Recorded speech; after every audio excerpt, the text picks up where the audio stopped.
مين فيكم ما كانش محتار يجيب الأجهزة الكهربائية بتاعته منين؟ زي الأجهزة بتاعت كنود ومونوليكس والحاجات دي مش بنلاقيها بسهولة في أي مكان الأصلية. وكمان العلب البلاستيك بجميع أنواعها وجودتها من أول 10 جنيه لحد 200 و300 جنيه حسب الجودة اللي انتي بتحبي تشتريها. عندهم كل حاجة حرفيا من الإبرة للصاروخ. احنا هنا في درب سعادة عند مول وكالة الأزهر. عايزة أقولكم هناك في كل حاجة. لو معاكي 10 جنيه هتجيبي، ولو معاكي 100 ألف جنيه هتجيبي. طبعا لو معاكي 100 ألف جنيه احنا مش محتارين خالص. شايفين كل الرفايع، حتى الحاجات اللي بنقدم فيها الأكل بشكل ديكوري موجودة زي ما انتوا شايفين. الحاجات دي بتنفع العرايس جدا. الستاند بتاع المعالق، الطاسات عندهم الرخيص والمتوسط والغالي. الصينية دي شبيهة لبتاعة ايكيا زي ما انتوا شايفين كده، شكلها حلو، بتبقى حلوة قوي في التقديم وفي نفس الوقت سهلة كده، ولو وقعت ما يجرالهاش حاجة لانها بلاستيك. دي برطمانات، في منها ازاز وفي منها باغ. البرطمانات دي شكلها حلو قوي لانها بتبقى شفافة ومبينة اللي جواها.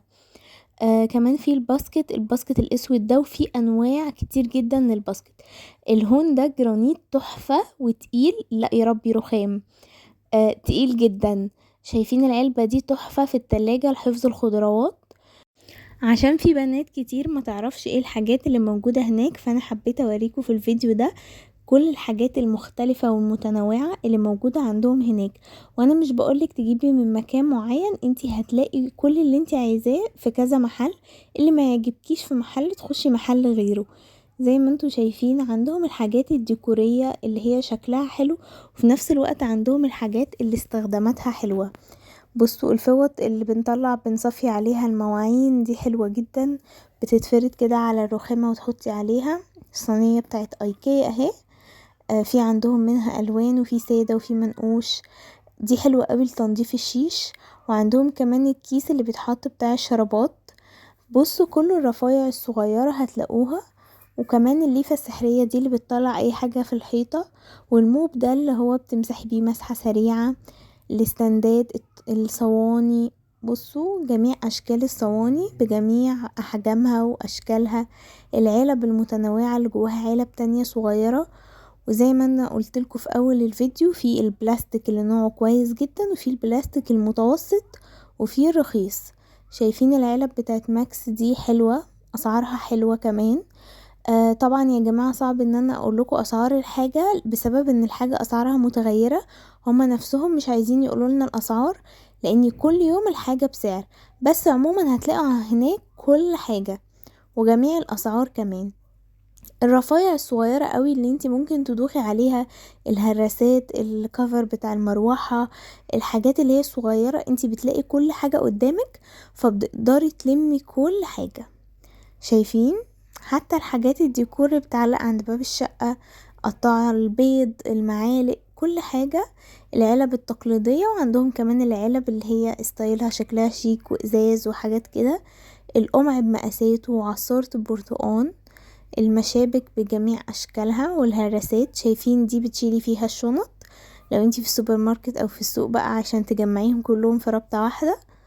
شايفين في حاجات كتير جدا. المفرش البلاستيك ده حلو قوي اللي هو بيتقطع. ودي كمان حلو قوي لقفل الاكياس، وسعرها كمان كان حاجة بسيطة قوي، احسن من ان انتي تجيبي بتاعت ايكيا غالية جدا. القطاعات بقى بجميع اشكالها. العلب بقى اللي هي بتاعت حفظ العيش والمعجنات والحاجات دي. عندهم علب بصراحة في البلاستيكات متميزين جدا. شايفين اشكال كتير جدا. وبرضو في الاسعار متنوعة جدا. يعني ايا كان اللي معاكي هتعرفي تجيبي. واللي ما يعجبكيش في محل خشي غيره على طول.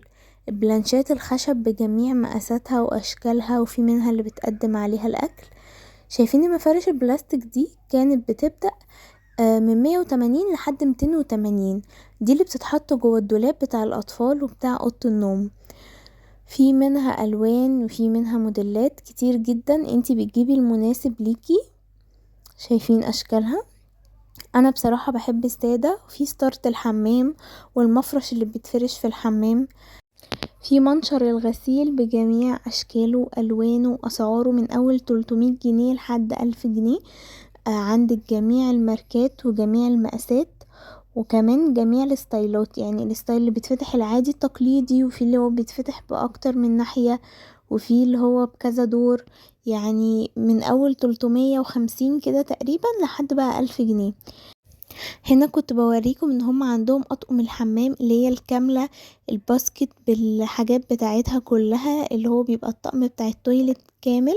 شايفين الحاجة بتاعته، في منه الوان، في منه اشكال كتير جدا، وعندهم حاجات ديكورية. طبعا مش عايزة اقول لكم ان هم عندهم اركوبال وعندهم بورسلين رهيب بجد، حرفيا اشكاله تحفة، بتبقي واقفة محتارة هتجيبي ايه. ده غير طبعا الصيني بيبدأ من اول 3000 جنيه ولحد بقى ما لا نهاية، يعني الصيني ملوش نهاية، تقدري تجيبي بأي سعر، وتقدري تشكلي فيه محلات بتشكلك الطقم وتشيلي منها الحاجات اللي انتي مش عايزاها. شايفين كمان عندهم الاركو بايركس، وعندهم الفرنساوي الاصلي اللي مش بيقشر، وعندهم برضو الحاجات الرخيصة اللي مش غالية وبتقشر. عندهم كمان السكاكين اللي انتوا كنتوا بتسألوا عليها بالماركات الكويسة جدا، والاستندات بتاعة التوابل، وكمان عندهم بتاعة البيض اللي فوق دي كيوت قوي، وبرطمانات التوابل كتير جدا بأشكالها، منها الصيني ومنها العادي. كمان القوالب دي تحفة جدا في الفرن بجد، ما بيلزقش فيها حاجة، وتحفة بتعجبني جدا.